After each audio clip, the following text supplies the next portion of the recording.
You know, when I was your age, go ask your mother. I know you don't like it. It builds character. How many times do I have to tell you? I'm not just talking to hear my own voice. Hello, listener, and welcome to Dadages.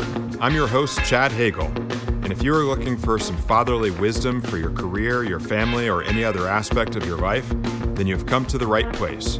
If you want to learn more about Dadages, find additional content, submit questions or feedback to me, or if you want to know if that mental picture you have of me after hearing my voice matches my real face, visit Dadages.com. Thanks for being here.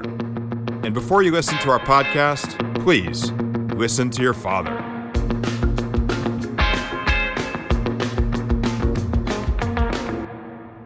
Hello, Dadages friends and family, and welcome back to Dadages. Today is another engaging guest interview in our series on It Takes Credit to Make Money. But today's episode is not just any interview. Not only are we speaking today with one of the top businessmen, educators, and thought leaders in the real estate industry, but it's also an opportunity for me to introduce to all of you my own mentor, Gary Rappaport. Gary and I met at a CEO conference called Escape in Las Vegas over a decade ago now. We were introduced by another great real estate industry leader, Simon Ziff of Ackman Ziff Real Estate Group. After really getting to know Gary both professionally and personally, a few years back, I approached him with a somewhat special and formal request to become my mentor. And I was ecstatic that he agreed. And Gary, you've been a very important role model, confidant, advisor, and friend in my life for years now. So I want to say a sincere public thank you, and I want to welcome you to Dadages. Thank you, Chad, very much. I'm looking forward to this podcast. Wonderful. And Gary, I thought I would share one, what I think is kind of a fun story from the very first day that you and I met. We were at this Escape conference, and one of the things they did that was really unique, and I'm sure you remember it, is they brought in these CrossFit trainers and threw a group of us that had volunteered into a workout together. And I think when you train with somebody and work out with them, there's some sort of like primal bond that you form with them. I thought that was a really cool way that we got to jumpstart our relationship. Chad, that's nice to say. I definitely remember that time very much. The only difference was, I'm many years older than you, and you're in excellent condition. And that was something that was very difficult to me. And if anything, it recognized for me that, we all have to have expectations of what's reasonable, what we can do, and what we can't do. But I definitely remember that first time we bonded. Yeah, that's awesome. And yeah, I am somewhat of a self-proclaimed fitness junkie. So it's definitely a part of my lifestyle, but you were definitely a trooper. I remember you putting in a great workout, working up a great sweat, and having a great time. Yes, thank you. So Gary Rappaport, it's not just your name, but it's the name of your real estate organization. It means something, I think, to put your name on an organization. And your name has now become synonymous with leadership in our industry. Can you share with us, please, what you've built at Rappaport, how the company operates today, and what really defines Rappaport and sets it apart from other real estate companies? I started this company in 1984. I actually came to Washington, DC from New York in 1973. And I was fortunate enough to start a small home building company and go into real estate, a sector of our economy that I knew nothing about before my senior year in college. But coming to Washington, I did build homes. And in 1984, after going through the difficult times of inflation of those early 1980s, I ended up in 1984 starting this company, Rappaport, in a shared office space where I like to say I paid for the help that I needed by the quarter hour in one of those early WeWork or Regus spaces. And I built this company up basically one person at a time, almost for 40 years. The company presently is really a shopping center, primarily a shopping center company that offers great services to others as well as shopping centers that I have an ownership interest in. There's 120 of us in the company, We're based in Washington, DC. We only do business in the states of Virginia, Maryland, and the District of Columbia. And we are presently managing 76 retail properties, 14 million square feet, about $3.5 billion of real estate, about 2,000 tenant leases. And I have an ownership interest in about 36 of those properties, about 36 separate LLCs or partnerships with both friends and family and institutional partners. We also represent about 75 retail tenants in the market. And we also do the first floor leasing on about 120 high-rise buildings, about another 2 million square feet on a commission-based business. And then we are involved and have ownership interest in 2 apartment buildings that we have built as well in Washington. But primarily we are one-story, no basement, retail, grocery-anchored shopping center managers and owners in the Washington metropolitan area. Truly impressive and very diverse platform. And I'd like to maybe compare and contrast my business with yours to help our friends and family here at Dadages to kind of see how things can be the same but different in the real estate industry. So you and I are both retail developers, same. You and I both work with major national retail tenants, same. But in my business, as I've shared with our listeners on the podcast, I've really focused on programmatic development, where we work across the country from Alaska to Florida, and we align ourselves with a particular retailer and work with that retailer to build out their program.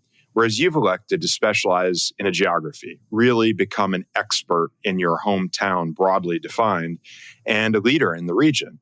And then one of the things that I'd like to spend a little bit of time talking about is that you've also diversified your company, not just in being an investor in real estate and an owner, but in providing property management services. And I know one of the phenomena that I've seen in the industry is companies that have been successful in building that arm of business. It becomes very complementary to the real estate development and investment business itself. Can you kind of explain that interrelationship between being a real estate owner and operator and then being a property manager? Sure. I think that what I say is the more that people can hear the models of other people in the business, saying that your model could be as successful as mine is fine and correct.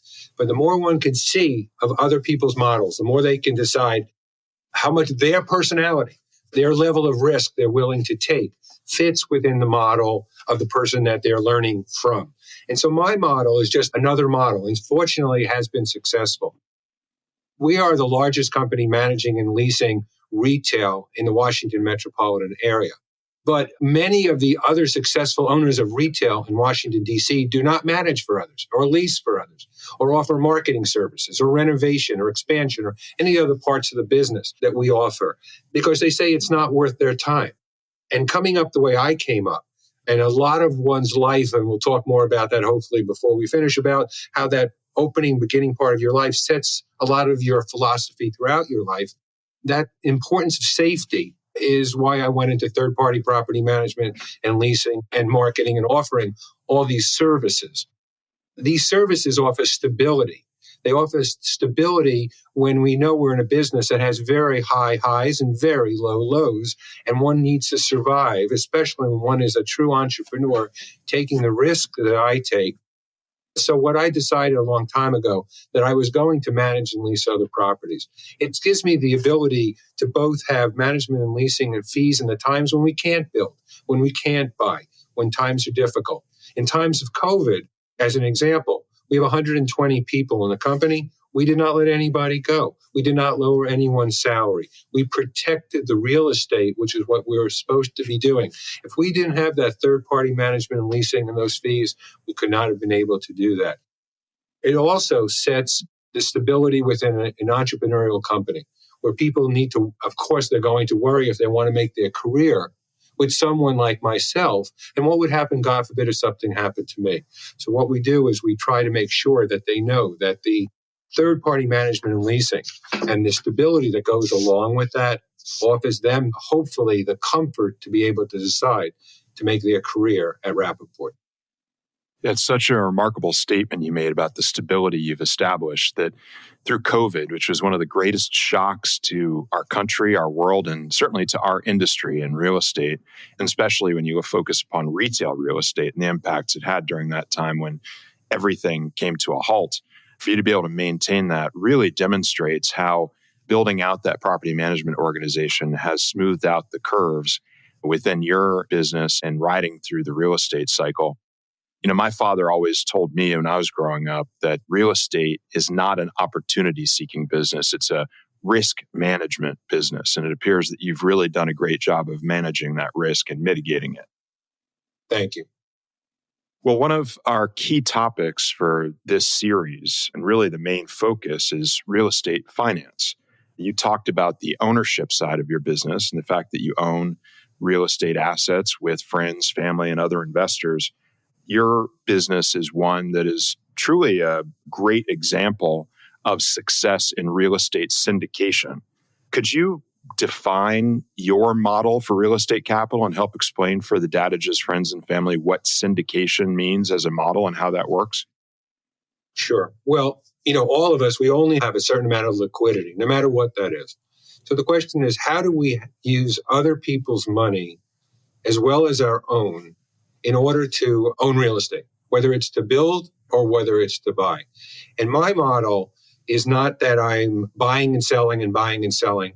No, I am buying and hopefully, in almost all cases, owning forever. Real estate is a long-term investment.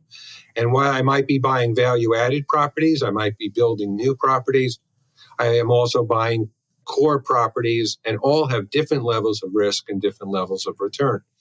I started this business May 31st, 1984. And I know that date because that's the date that I bought my first shopping center in Baltimore, Maryland, a 30-year-old property where I raised $35,000 from 14 partners.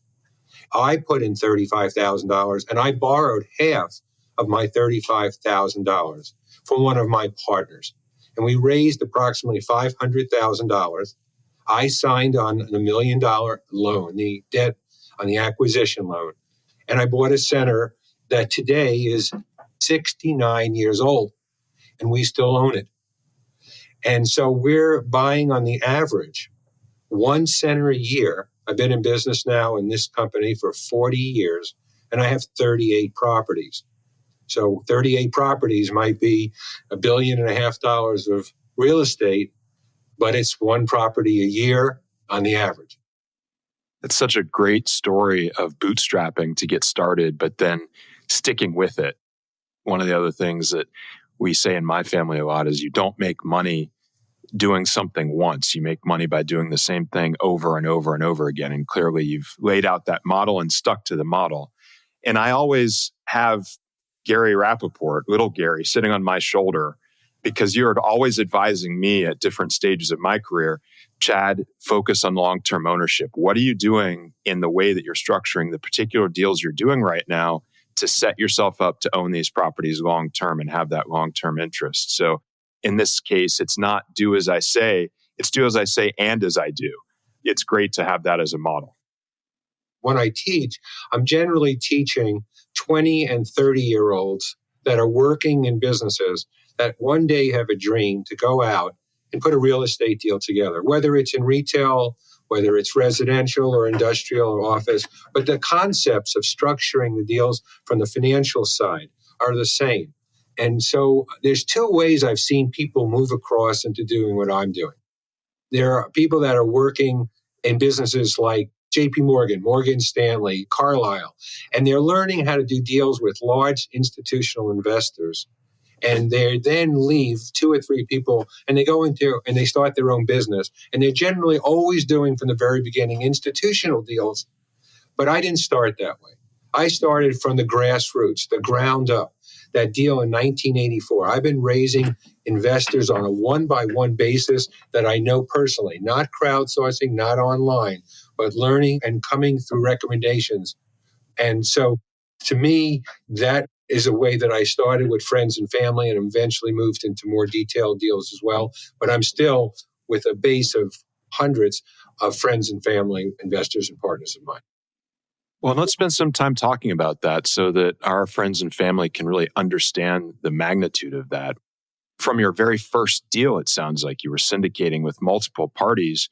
And what I know, but I want to really dig into this from your perspective because you live it, is that when you start managing that many investors, in addition to having a real estate ownership and development business, in addition to having a property management business, you're essentially building an investor management business along with it. And I know that you have a really strong team and some great dedicated people whom I've met that are really focused on that investor management piece of the equation. Let's talk a little bit about that. And maybe you can share with our friends and family what that takes and what goes into managing those hundreds of investors. When I talk to new potential developers, entrepreneurs that want to do what I'm doing, one of the first things I say is, let's talk about your personality. Do you want to have 100 investors in a particular property? I love that part of the business. And so a large part of my responsibility is to make sure, no matter how small or how large you are as an investor and partner of mine, that you're special to me and always are special.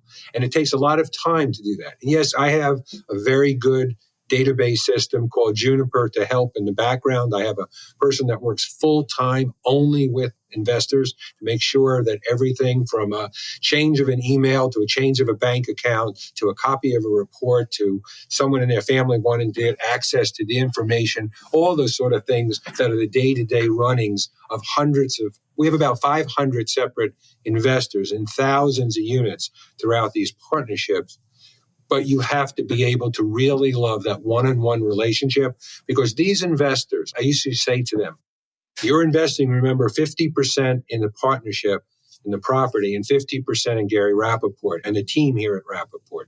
And that investor always says, no, I'm investing 10% in the property and 90% in what you're promising me, and I believe and trust you. And it is my responsibility always to make sure these investors know that I'm always there to talk to them, and hopefully they're waiting to invest again with me in that next opportunity. And Gary, I can, as you know, personally attest to what you're saying, that it's certainly not lip service by any means, because I have been an investor in one of your properties. And as you said, it's really about that personal relationship with every investor that you have. And that was very much the case for me, because I'm happy to share with our friends and family here that through going through COVID and where my company was positioned, I needed to realign my capital resources as I came out of COVID and was closely examining all of my investments to make sure that I was refocusing on my own business in the way that I needed to. And I came to you and I said, Gary, I'm in a position where I really need to generate some liquidity, and I'd like to find a way if I can evolve out of the relationship that I have in this investment. And from the get-go, you said, Chad, I'm here to help you meet your needs. You're one of my investors. I respect your needs ahead of, the needs of the partnership. And obviously, I represented a very small percentage of that overall project. But you and I sat down, worked through it, and came up with a very, very fair solution. And I was very, very pleased with that. And as I told you then, and I'm excited to share now, I'm always going to be eager to look for opportunities to invest with you on the basis of that relationship and how you manage your investors, not just manage your properties.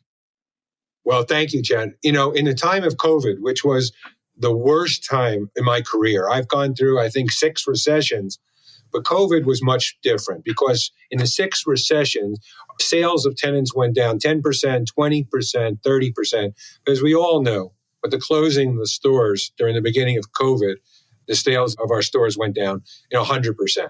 And I made a decision that relates to my philosophy and basis comes right down to reputation. The responsibilities of a landlord are overseeing the livelihoods of those tenants, especially when they cannot control their own destiny themselves. I decided that I was going to hold on almost every property distributions to my investors. I paid my bank loans. I maintained those properties. But none of my investors are sitting there not being able to make their next monthly mortgage payment on their house if they didn't get a distribution. My investors are primarily there for their long-term retirement or for their children, not for living day to day. But if I could save those dollars and then taking those monies to be able to save as many tenants as possible, that was the most important thing to do. And that's what the philosophy that was set through this company. We had over 1,000 negotiations of deferral of rents, abatement of rents during the times of COVID, of the 2,000 leases we had. And I'm proud, and I know people here in this company as individuals are proud of what we did and how many lives and how many businesses we saved because of the direction and the philosophy that I set at those terrible times of COVID. I'm sure that it not only meant a lot to all of your tenants, that you helped them weather that storm, but also to your investors, even though, as you said, distributions were suspended, they're coming out the other end, I'm sure, very happy with the staying power that was demonstrated. And I'm sure as well, your lenders on the debt side must have a tremendous amount of respect and appreciation for how well you navigated those times. For sure, especially because we thought we needed certain help at that time. Every property, remember, I'm not sitting here like a real estate investment trust with a massive amount of assets all within one entity. I'm sitting with 76 properties where I control myself 38 and approximately another 15 or 20 that owners of those properties look to me for expertise. And every one of those properties sits with a different type of debt. A bank, an insurance company, a CMBS lender, and everyone was a different story. But at the end of the day, we ended up making all our debt service payments. We did not lose any properties. We did not miss any payments, but we surely did not have everything being perfect. And we did go through some of the problems that many others went through at that time as well. It's an amazing story. And you talked about people's motivations for being investors behind Rappaport and your properties and the opportunities you present. I know for me, one of the reasons I was most motivated and appreciative of being one of your investors was the educational component. I used it as an opportunity to have a front row seat into seeing how your company professionally manages the relationship with investors, the reporting that you provide, all of the accounting, the back office side of things. It's truly a remarkable infrastructure. I would encourage anyone that if they're considering building a platform such as the one you've built that has an investor management component, a good way to learn is actually, as I said, becoming an investor in a syndicator and coming along for the ride and having that front row seat. I'm sure that there are many people who have been investors of yours that have gone on and pursued real estate careers of their own and not just been passive investors in real estate over the years as well. Is that the case? Well, of course. I mean, I'm happy for anyone to be an investor that would like to be a partner with me. But more important even than that, as you know, I've been teaching for over 30 years, and I teach about every 2 or 3 months at different universities, and most importantly, for the International Council of Shopping Centers, where I've been a trustee since 1998 and was a chairman from 2002 to 2003. I wrote my first book on structuring real estate partnerships in 2010, the second one in 2016. And at this point, we will be printing under the Forbes business book entity. A third edition of this book is coming September. But in teaching my classes, the first thing I do when I start the class and end the class the same way is I always say to anyone in the class, whether it's 25 people like a class at Georgetown University or maybe over 500 people that will be at the class at ICSC in Las Vegas in May, is that anybody that wants to call me, anybody that wants to meet with me, anybody that wants to have a Zoom call with me on any question at all, I am always available. And I end the class the same way.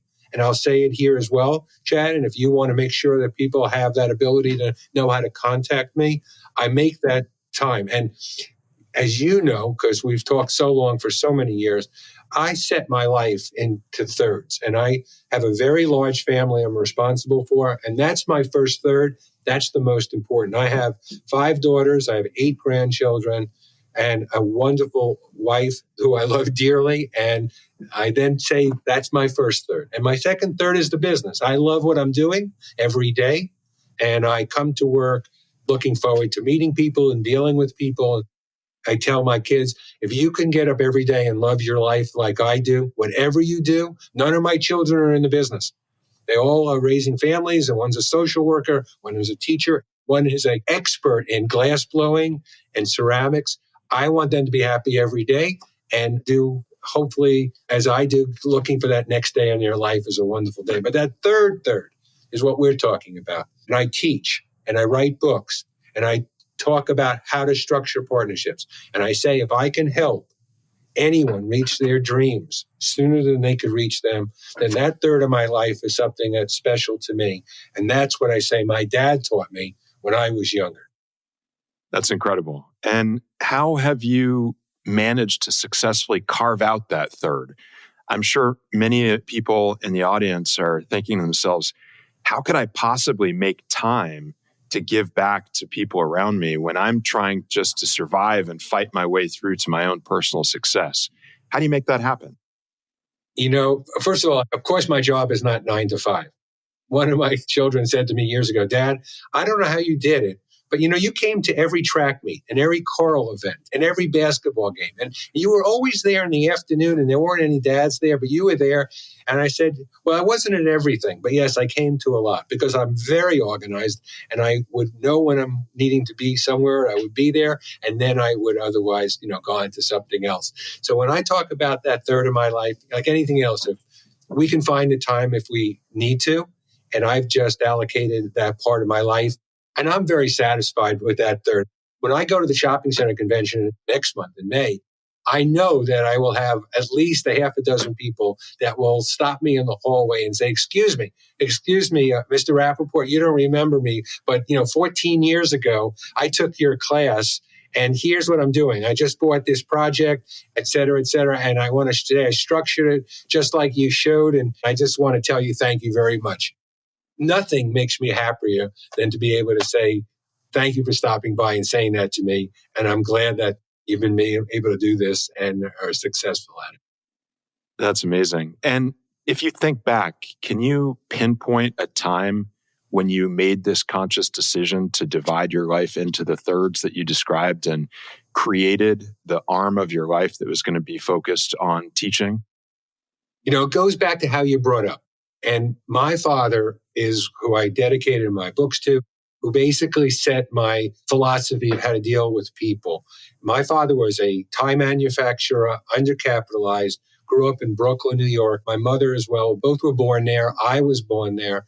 My father grew up in Brighton Beach and sold ice cream on the beach as a teenager with this big metal thing on his back with dry ice and had to give the money to the house. And my mother grew up in Bensonhurst, and then they moved out when I was 2 years to Long Island and lived in a house for 48 years. And the only loan he had in his life was a 30-year mortgage on his house. And I'm the first college graduate in my family. But I remember sitting in a small factory, I don't want to call it a factory, like a second story in some old building in Brooklyn where there were piece workers making ties. And I'm a teenager. And he said to me things like, don't you ever think that you're any different than anyone else sitting here, anyone else working. I don't know why I'm lucky enough to be here. And everything he always talked about as I grew up was the importance of recognizing that everybody is the same. And the glass is always half full for me. No matter what the problems are, it's always half full. So he set that for me. And so when I started, even running my first business here in 1973, I was a home builder. I always had people working as laborers and as interns, as people that wanted to learn the business. And I was always a teacher from the beginning. I'm a finance person more than anything else. I love when somebody wishes to learn. And so I would say I've been teaching people whatever I've learned myself since the time I first got out of college in 1971, if not before. That's fantastic. It sounds like clearly your upbringing and the example set by your father really charted your course, set your compass, and created your value system. You mentioned earlier that you really didn't discover real estate as a field until late in your college career. Did you have other mentors or examples along the way that helped you discover real estate and helped guide you in your early professional years? Well, I graduated Syracuse in 1971. I was 21 years old, and my first wife, I was married 10 years, I was not married then for 15, and now I'm married for coming on 26. And everyone in my family gets along. My wife, my ex-wife, all my kids, we all travel together, and we're all best of friends. And I hope that it will continue, when I'm no longer on this earth. And I think, hopefully, to the best of my ability, I've structured that will hopefully continue to occur. But my wife's family was in the real estate business. They were retailers, and they were shopping center owners. And in meeting my first wife and then my ex-father-in-law at that time, I ended up having my first experience with real estate. I was living in a house in one of those Levittown 6,000 square foot lots, not 6,000 square foot houses, but I had never met anyone in the business before. But I was a finance major, and I thought I was going to go in one way into learning how to make ties and sweaters and shirts, as my father taught me, whether in his business or some other business. But when the opportunity presented itself for real estate, and what I had read and wanted so much to be part of, I had an opportunity to do that. And when my ex-father-in-law said, come to Washington, I'd like my only daughter to live here. It was a difficult decision because, of course, I loved my parents and the business I was in, but I decided to move. But not to move into a business that was his, but only if I started something myself. And I did start that business myself with another partner back in 1973 and built a few hundred homes from 1973 to 1981, and built up a lot of relationships with bankers and people here in Washington, D.C.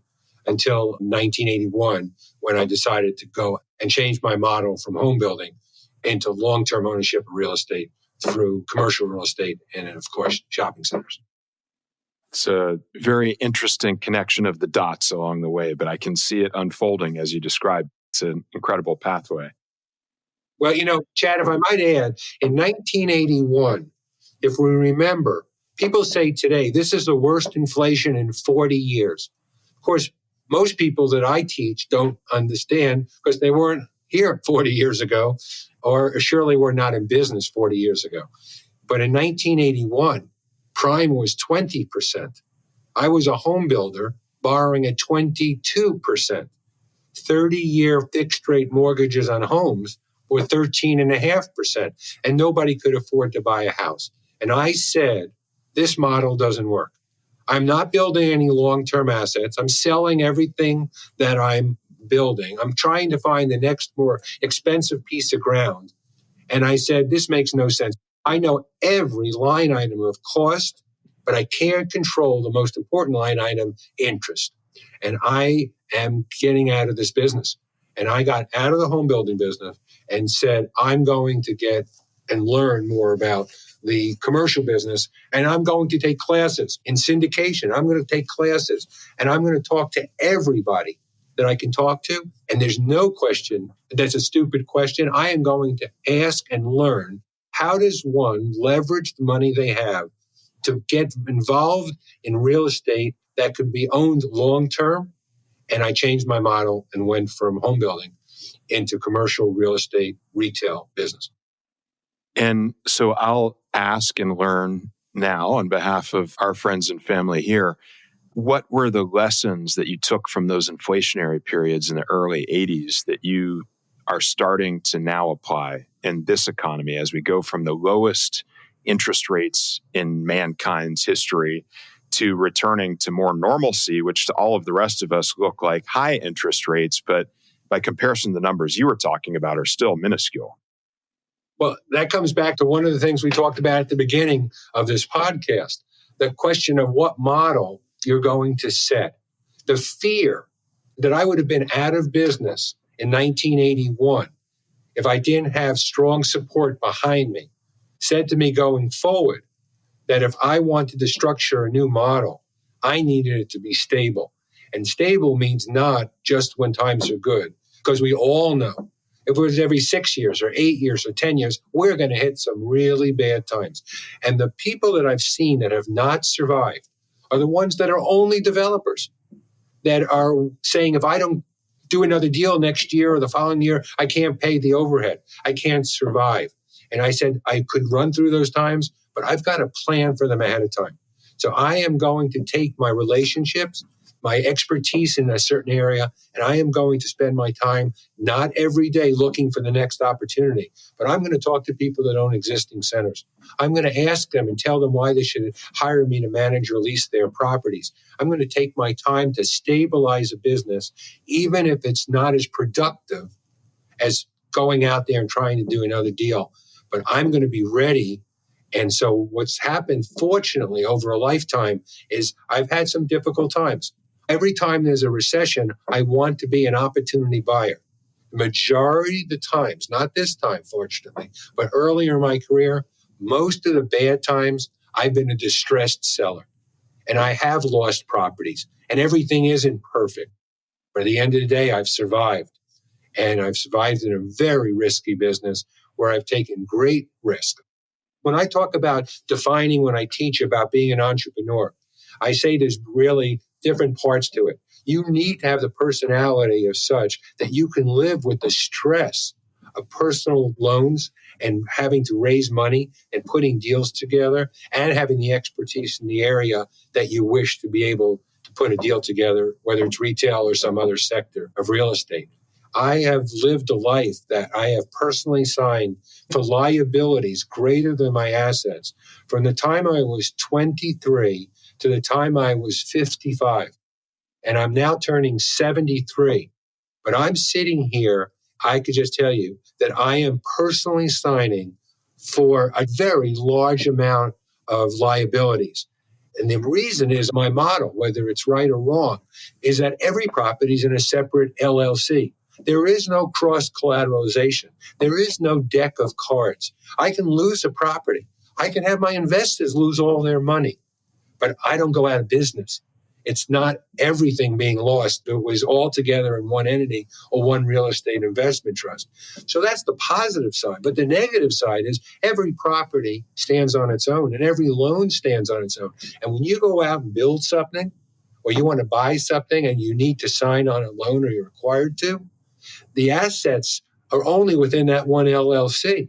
So if you have a completion guarantee or a bank wants that, they want it from you personally. And you have to decide if you want to accept those risks. I can tell you that I don't, even at my age, coming up to 73 in June, there are nights that I get up in the middle of the night. I'm in a cold sweat. It's 3 o'clock in the morning. I can't sleep. I get up, I take a shower, I get dressed, I go to work. And I don't want to have that stress. But in return for that, I love what I'm doing. And I don't want to stop. I like to say that I'm not a deal junkie. I don't buy and sell. I'm only doing one deal a year. But no matter how lows the low are, when they're low, the highs are higher than the lows are low. And no matter how low it is, when I say, I don't know if I want to do this again, when things change and now it's going back up again, I want to do it again. I love the story you tell about the night sweats. There's nothing more illustrative than the motivating power of personal recourse in real estate than the night sweats. I think every real estate conference I go to, when you're hearing a panel discussion, somebody will ask someone on the panel, well, what's keeping you up at night? And you start to think that none of us in the real estate industry actually sleep. Yeah. Well, the kind of questions I'm getting now that are different than the past is now I'll go to an investor today and they'll say two things to me, a new investor. And new investors don't just come out of the woodwork. They come from a brother, a sister, a friend. Yeah, referral relationship, absolutely. But now I have a new investor and they're learning about me. And the two questions they ask are, what happens to my investment if you die tomorrow, Gary? Sometimes they say it a little nicer. Sometimes they say it not as nice, but it's the same thing. What happens if you die tomorrow, Gary? And two is they say, if you don't sell, how do I ever get out? And those are good questions. And in over 40 years, we have structured answers to that work very well. The first one is that in the company here, the top 4 people in the company each have an ownership in real estate.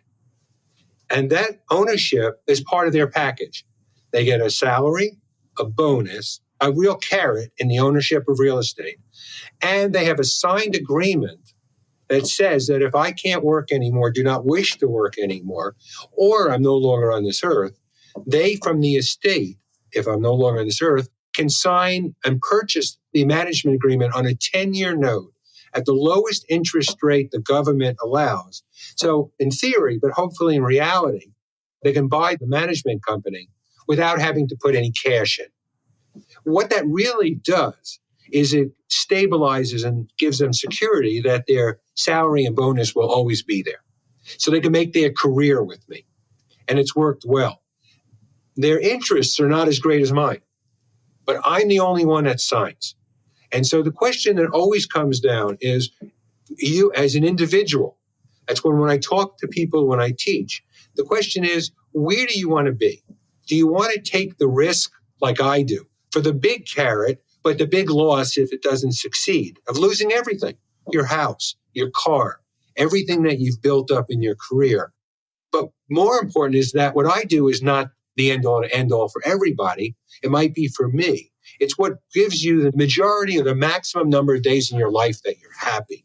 So when I say the same thing to my children, I say, do you want to be in a company where you have an ownership interest in real estate, but you're not signing on loans, but you're getting something for part of your package? Do you want to work in a large real estate investment trust and get stock options and end up owning part of a large real estate investment trust, even though it's a small amount? What you have to decide as an entrepreneur is what level of risk and return fits your personality. My father could never think, when he would listen to what I was borrowing, he could never understand it because he lived through the Depression. He was born in 1921. He was afraid of having a roof over his house and food on the table. So he could never borrow the money that I could. But I always felt that you could always get another job. I would always be able to survive. I would never starve. I always like to say that, there are no debtors' prisons out there. They don't hang you up by your thumbs. All you can do is lose everything you have, and then you'll start again, or you'll go to get some other job. And so my philosophy all my life has been that I'm willing to take that risk because I want that return. Yeah, and for developers like you and me, Gary, if we're not in debt, we're not doing our job. For sure. And the other answer, what I said, is, well, how do people leave if we don't sell? And the answer there is no guarantee. Every one of my partnerships, we have all the rights. People rely on us, but we make the decisions. We sign the leases. We make the budgets. We spend the money. We do the refinancing. But you can't be in this business unless you look across at everyone and say, in good or bad times, we will always value the property. There will never be a discounted value for an illiquid investment. And we will find someone, or we will buy ourselves, your interest. And that has been there my entire career. In times of COVID, remember, my investors are long-term investors. I had one investor that needed to sell. I bought their interest. But more importantly, it's got to be fair, because that's your reputation out there in the community. I am buying about 4 or 5 shares of people's investments from the 1980s and maybe from the 1990s, where the share is now owned by the children of my original investors. And they maybe need to have money to buy a house or send their kids to college, or even their children to buy a house. Or maybe they want more liquidity than they ever had when their parents were alive. Whatever the reason, some of them have stayed and continued to invest with me, and some of them have decided to sell their interest. That's fine. And that's just part of the model that works so well. And I think that's such an important message to those of our friends and family who are listening now and are thinking about, how can I raise capital and how do I work with investors? To boil down what you said, you're offering the safety, the security, the certainty, the guarantees that you're there for your investors, and then giving them that consideration, that respect, and that flexibility of understanding their personal needs. But the one thing you never give your investors is control. You keep the control yourself, because if you don't, you can't perform your job. And as the host of this podcast, it's time for me to do my job. I look at the clock and we've already hit the 45-minute mark, Gary. Time flies when you have a great guest. Let's take a pause here and save the rest of our discussion for the next episode, when we'll get into how to build a successful real estate investment organization and what it takes to work with partners and with family in the real estate business. And we'll talk at more length about family structures and your leadership in a family setting, which is the first third of your life, as you said earlier. And until then, I say to our Dadages friends and family, remember, Dad may not always know what he's talking about, but he sure can sound like he does. Thank you for listening to Dadages.